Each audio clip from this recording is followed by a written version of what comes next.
He just wanted a quiet night, one coffee, one booth. He didn't know that grabbing her wrist would change his life forever. Let her go. Not a request. Not tonight. Not on his watch. She'd learned to survive on her own. But for 1 second, she let someone else carry the weight. He thought she was just a waitress trying to make rent. He had no idea what she was really hiding. One life by day, another by night, and a single dad about to walk straight into both of them. If you've ever believed that one small act of kindness could quietly rewrite the entire course of your life, stay with this story until the very end. Because what happened to Marcus Doyle on an ordinary rainy Tuesday night proves it can. And if stories like this move you, hit that like button right now and subscribe to the channel because we're just getting started. Marcus Doyle had not planned on stopping at the diner that night. He had spent the last 6 hours driving nails into subfloor at a renovation site 2 towns over. And by the time he clocked out, his knees ached the way they always did after a long day. A permanent souvenir of the years he'd spent as an Army combat engineer before a training accident ended that chapter of his life for good. He was 38 years old, raising his 8-year-old daughter Lily alone since his wife had passed 3 years earlier from a sudden illness that no one saw coming. And some nights, after Lily was asleep at his sister's house where she stayed while he worked late shifts, he simply couldn't make himself go home to the quiet. The diner, with its buzzing fluorescent lights and burnt coffee smell, was as good a place as any to sit with his thoughts. He noticed her the moment he walked in, though he wouldn't have admitted it to anyone. She moved through the diner like she'd been born into the rhythm of it, balancing 3 plates on one arm, refilling coffee without spilling a drop, remembering regulars' orders before they asked. Her name tag read Elena, and there was something in the way she carried herself, a straightness in her spine, a sharpness behind her tired eyes that didn't quite match the rest of the room. Marcus told himself he was imagining it. People were tired. That was all. He took a seat at the counter, ordered black coffee because that was all he could stomach so late, and let the noise of the diner wash over him. 2 booths down, a man in a rumpled suit had been drinking since before Marcus arrived, his voice rising steadily with every refill Elena brought him, though she'd stopped bringing him anything alcoholic an hour ago per the manager's orders. When Elena walked past his booth with a tray of plates for another table, the man reached out and grabbed her wrist hard enough that she winced. "I asked you a question," the man slurred, refusing to let go, his fingers digging into her skin. "Don't walk away from me." Elena's tray tilted dangerously, plates sliding, and for a moment the whole diner seemed to hold its breath. The manager, a heavy-set older man named Sal, was in the back and hadn't seen. The other patrons looked away, the universal cowardice of people who didn't want to get involved. But Marcus was already moving before he'd fully decided to. He set his coffee down, stood, and crossed the short distance between them in 4 steps. "Let her go," he said. His voice wasn't loud, it didn't need to be. There was something in the flatness of it, the total absence of hesitation, that made the drunk man's grip loosen, almost on instinct. The man looked up at Marcus, sizing him up the way drunk men do, badly and too late. Marcus wasn't a big man in the way that intimidates from across a room, but there was a stillness to him, a coiled economy of movement that spoke of training the man in front of him had never had. "This isn't your business," the man muttered, though his hand had already dropped from Elena's wrist. "It is now," Marcus said. He didn't raise his voice, didn't puff out his chest. He simply stood there, immovable, until Sal came out from the back at the sound of the commotion and, seeing the state of things, firmly walked the drunk man out to the parking lot to call him a cab. Elena stood frozen for a second, the tray still balanced, her chest rising and falling too fast. Then she set the tray down on the counter, flexed her wrist, and looked up at Marcus with an expression he couldn't quite place. Gratitude, yes, but also something sharper, more calculating, like she was recalibrating an assessment she'd already made about the world and the people in it. "Thank you," she said quietly. "You didn't have to do that." "Yeah, I did," Marcus said, and something about the simplicity of it made her almost smile. They didn't talk much more that night. Elena went back to work, though Marcus noticed she kept glancing his way, and when his shift of sitting alone with his coffee ended, he left a generous tip and a scrawled note that just said "ice that wrist" on the receipt. He didn't expect to see her again. That was the strange mercy of diners at midnight. You crossed paths with people for 20 minutes and then the world moved on. Except it didn't. Marcus found himself back at that diner 3 nights later, telling himself it was because the coffee was decent and the drive home passed right by it, though he knew that wasn't the whole truth. Elena was working again, her wrist a faint yellow-green where a bruise had been, and when she saw him, something in her posture eased. "You're back," she said, setting a coffee in front of him without him asking. "Guess I like the ambiance," he said, and she actually laughed, a real laugh, surprised out of her. Over the following weeks, a rhythm developed between them, unspoken and unhurried. Marcus would come in 2, sometimes 3 nights a week, always after a long shift, always ordering the same black coffee. Elena would find a few minutes between tables to talk with him, first about small things, the weather, the diner's terrible jukebox, the traffic on the highway, and slowly about bigger things.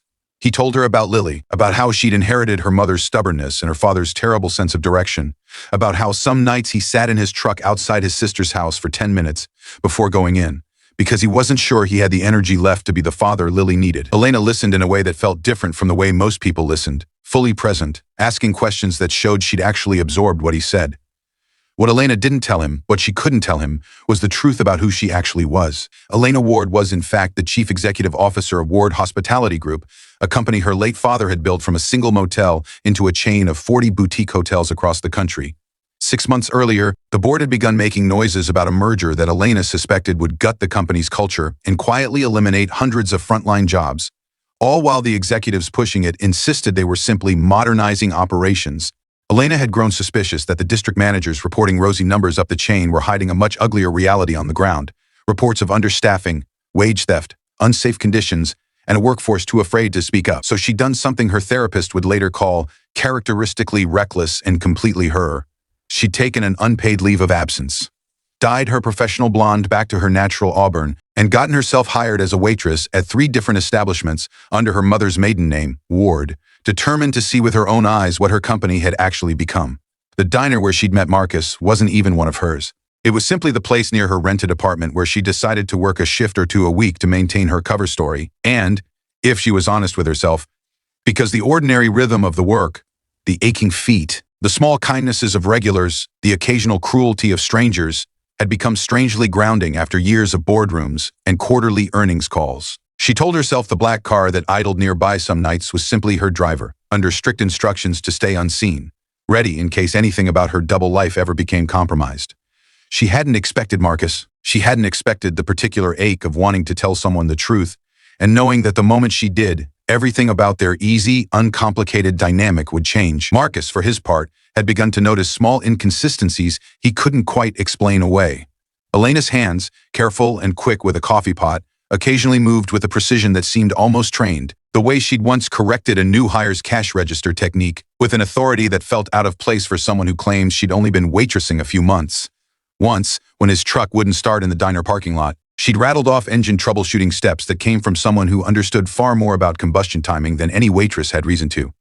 He noticed, too, that she always paid for things in cash, never checked her phone in front of him, and once, when he'd walked her to her car later than usual, he could have sworn he saw the same black sedan from weeks earlier idling 2 blocks down, engine running, headlights off.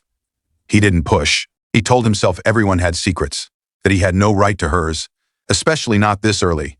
But there was a night, a rough one, when everything nearly came apart. It happened on an evening when Marcus arrived at the diner not for coffee, but in a state of raw exhaustion that had nothing to do with work. Lily's school had called. She'd had a panic attack in class, missing her mother in a way that came in waves he could never predict, and by the time he'd picked her up and calmed her down and dropped her back at his sister's, he was running on fumes and grief he rarely let himself feel. He sat down at the counter and for the first time since they'd met, didn't have the energy to hide how hollowed out he was. Elena noticed immediately. She finished her rounds, told Sal she was taking her break, and sat down across from him in the booth instead of behind the counter, something she'd never done before.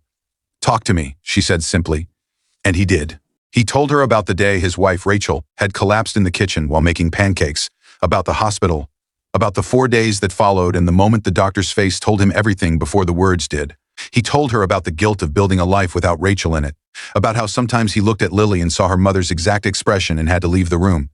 He hadn't spoken about any of it aloud in over a year, not even to his sister. Elena listened without flinching, without offering empty platitudes, and when he finished, she reached across the table and took his hand, not romantically, but the way you hold on to someone standing at the edge of something.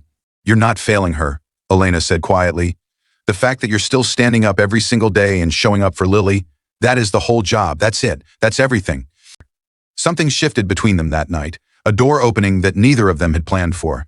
And it was in that vulnerable moment, watching him bear something so raw, that Elena made a decision. She couldn't keep lying to a man who had just handed her the truest, most unguarded version of himself. "There's something I need to tell you," she said, "and it's going to sound insane."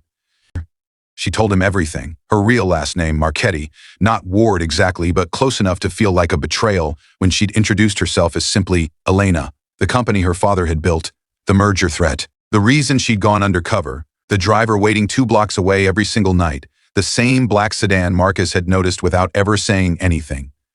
Marcus sat in silence for a long moment after she finished. Elena braced herself for anger, for the particular betrayal of a man who'd just shared his deepest grief with someone who'd been lying to him about her most basic identity. "So you're telling me," Marcus finally said, "that the woman who's been fixing my truck advice and asking about my daughter's homework is secretly running a hotel empire?" "Yes. And the reason you took this job wasn't to hide from me. It was to protect the people working for you." "Yes." He exhaled slowly, and something in his shoulders relaxed that Elena hadn't realized was tense until it released. "Okay," he said, "I'm not going to pretend that's not a lot, but you didn't lie to protect yourself. You lied to protect people who don't have power. That's not nothing, Elena. That actually tracks with everything I already know about you." It should have been the end of the difficult part. It wasn't. 3 weeks later, everything Elena had feared came to a head. The board, growing suspicious of her extended medical leave, had hired a private investigator who tracked her to the diner, and within days. The story: CEO moonlighting as a waitress, allegedly to sabotage her own merger, leaked to a business journalist eager for a viral scoop. The narrative that spread wasn't the true one. Instead, headlines painted Elena as an unstable executive engaging in some kind of publicity stunt or nervous breakdown, fodder for late-night talk show jokes, and a stock dip that sent her board into a frenzy. Worse, the merger faction on the board used the scandal as leverage, calling an emergency vote to remove her as CEO for the stability of the company, scheduling a vote just 5 days out. Elena, reeling, retreated into herself the way she always had when the world got too loud, and Marcus watched her pull away exactly as he'd watched himself pull away after Rachel died.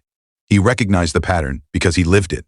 And instead of walking away from the complication her real life had brought into his, the reporters camped outside the diner, the sudden scrutiny, the risk that his daughter's ordinary life might get photographed by strangers. He did the one thing he knew.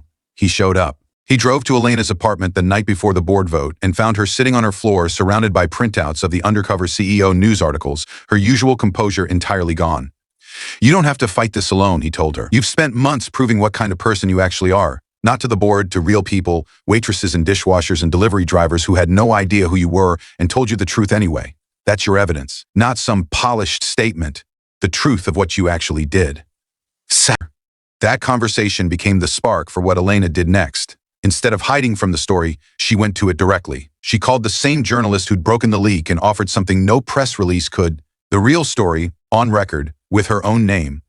Actual documentation of wage theft, safety violations, and worker intimidation at properties run by the very executives pushing the merger. Evidence she'd gathered firsthand while working undercover. Corroborated by dozens of employees she'd befriended along the way who, once they learned the truth, chose to speak up rather than stay silent. She stood in front of cameras not as a scandal, but as a whistleblower, who happened to also be the CEO, someone willing to put her own reputation and position on the line to protect the people who kept her company running. The vote, 5 days later, did not go the way the merger faction had hoped. Faced with a wave of public support, employee testimonials, and a media narrative that had flipped entirely in Elena's favor, 3 swing board members changed their votes. Elena kept her position. The merger was shelved indefinitely pending an independent labor review, and the executives who had orchestrated the takeover attempt resigned within the month under mounting scrutiny of their own practices. But the story that mattered most to Marcus and Elena wasn't the boardroom victory. It was smaller than that, quieter. It was the Sunday afternoon a month later when Elena for the first time came to Marcus's house, not as a waitress or a CEO, but simply as herself, and sat on the living room floor with Lily, helping her build a blanket fort while Marcus grilled burgers in the backyard, the 3 of them, for a few unremarkable hours, feeling like something that might one day become a family. It was the way Lily, cautious after losing her mother, took nearly 2 months before she reached for Elena's hand without being asked, and the way Elena, who had spent her entire adult life guarding herself behind titles and boardrooms and disguises, cried quietly in her car afterward, overwhelmed by how much that small gesture meant. A year later, Ward Hospitality Group launched a company-wide initiative, quietly funded and championed by Elena herself, guaranteeing fair wages, safe staffing levels, and a genuine whistleblower protection program across every property. Named, at the insistence of the board she'd rebuilt around her, the Marcus Doyle Worker Protection Fund, though Marcus insisted for months that they change the name to something less embarrassing, and Elena refused every single time. Marcus never went looking for a CEO that rainy night at the diner. He went looking for nothing more than a quiet cup of coffee and a moment of peace. What he found instead was proof of something he'd stopped believing after Rachel died, that showing up for someone without knowing what it might cost you or where it might lead is sometimes the exact thing that saves you both. Elena never set out to fall in love undercover. She set out to protect strangers. She ended up finding, in a single dad with tired eyes and an unshakable sense of right and wrong, someone who reminded her that the truest kind of power was never about a title on a boardroom door. It was about who you chose to protect when no one was watching, and who chose to protect you back. If this story reminded you that kindness never really goes unnoticed, and that the smallest choice to step in and do the right thing can quietly change the entire direction of your life, let us know in the comments where you're watching from. And don't forget to subscribe for more stories like this one every single week.